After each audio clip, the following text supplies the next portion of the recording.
Okay, quick Friday morning radar update. So the classic gap down, rip back to the highs in the US. Let's just jump into the UK markets. We've got a gap up, so expect a little bit of drift into the zombie hours. Maybe, you know, we've already got a bit of drift, haven't we? Let the gap fill sort of play out first, and then see where they want to take this. Probably wait for direction on the US from the US, but let's just go through these markets again, because it's just, you know, social media is awash with doom and gloom, bearish opinions again, people trying to short the highs constantly. You know, where are we? This is the transports. I take notice of the transports when it moves with the DAX. Well, the DAX is following the transports there, and you know, we're looking at these nice little bull flags in the market here. Just get, you know, lovely little bull flags we've been watching this week. So we'll see how they want to go. You know, they almost look too nice to work. But one on the Dow there, one on the S&P. Nasdaq, not a bull flag, but working on what I would call a swing kicker probably. Russell's been the weakest. You know, it's followed the Nasdaq down, and you know, big accumulation day yesterday. Let's just reverse this up. Pretty average volume in the others. So the small caps, good volume in the industrials.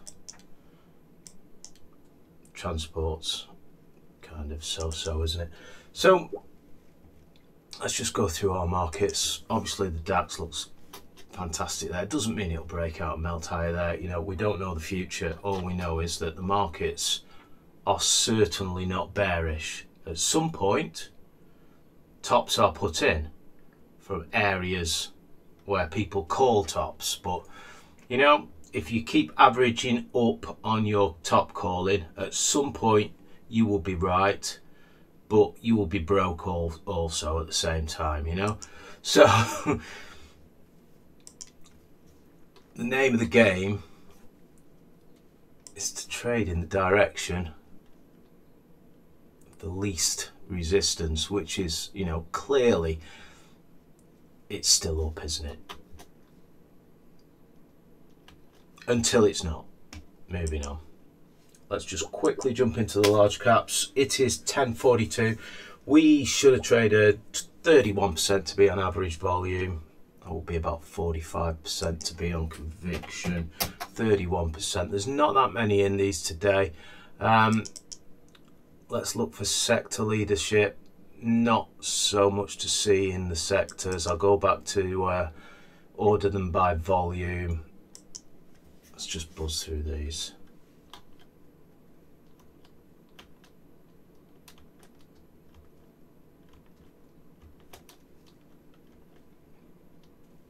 OXIG, I think David asked me about that one yesterday.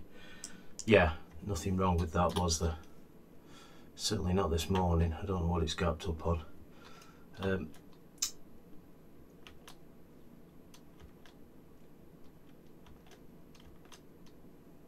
Didn't seem we'll bring some sort of statement out at some point. I don't know if that was today.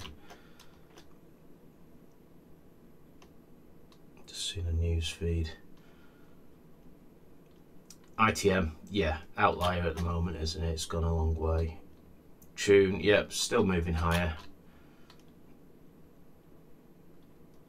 Trend is still up. CMCX, fantastic. GTRS leader, obviously. More of a swing stock. LUCE. You know, as if by magic, this was one of the leaders for me yesterday. It's been just bumbling around since I bought it, and yesterday it decided to get some volume going. Obviously it's a little bit of a follow through from the results there. So in my world, I'm not chasing news days. I'm position sizing and positioning, using position sizing for the best reward to risk scenario. And I would expect the news to more often than not work in my favour with the fundamentals I put behind it. So moving on into the small caps, I'll put 31 in again, maybe 32 now. Is that right? Let me just check that. 32, yeah. 32% to be on average volume. Good day for small caps by the look of it. It's a nice day in my portfolio. New all-time high yesterday. It smashed so hard through the all-time highs yesterday that I'm still about 2R off today.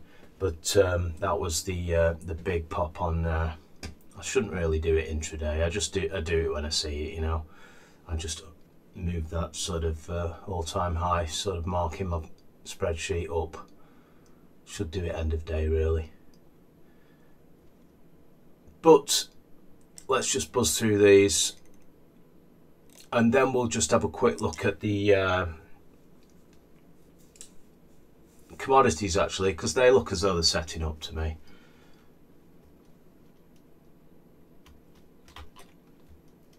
No forward data.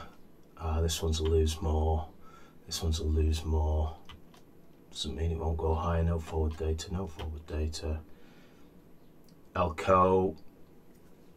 Just going to punch this one in. I know I've been asked about this one a few times already. It's not registering on my screener so much. Financials. The lack of financials today.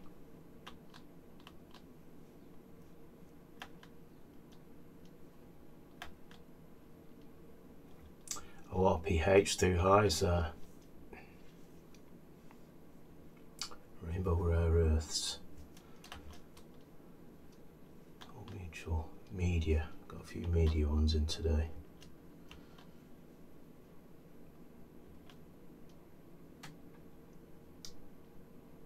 Crikey. Space and people. ULS. Big tick down in the forward numbers on this one. I don't know what's going on with it. Chart gold.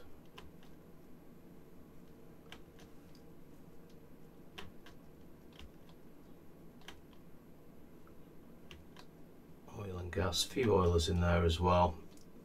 Oil come into sort of the first area of interest probably, I would say, for the oilers bouncing, but not that interested myself.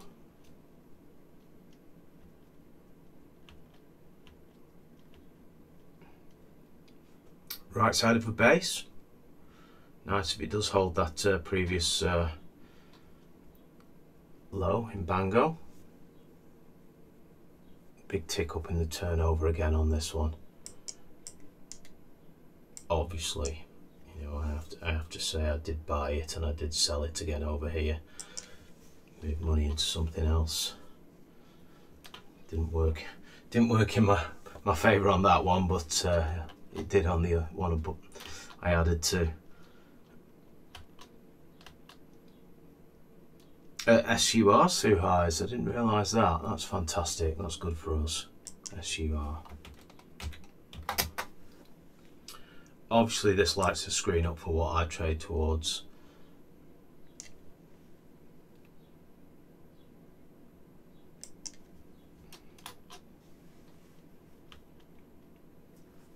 So, that is what's in the volume leaders today.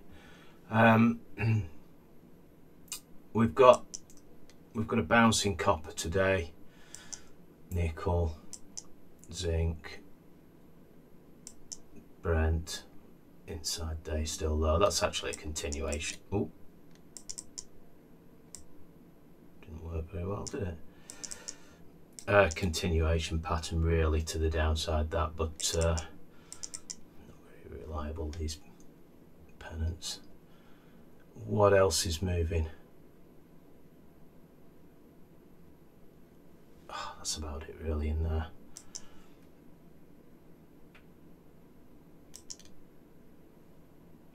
Bitcoin, normal action. Treasury is obviously bouncing down here.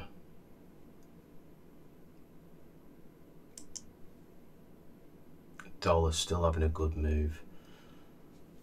I think if this little run in the dollar does run out of steam again, then we will see the miners perk up even more probably. Let's just have a look at dollar yen. Still strong against the yen, isn't it? So a little bit mixed, I would say there.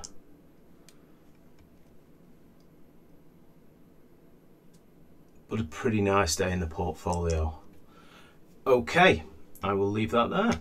Cheers all.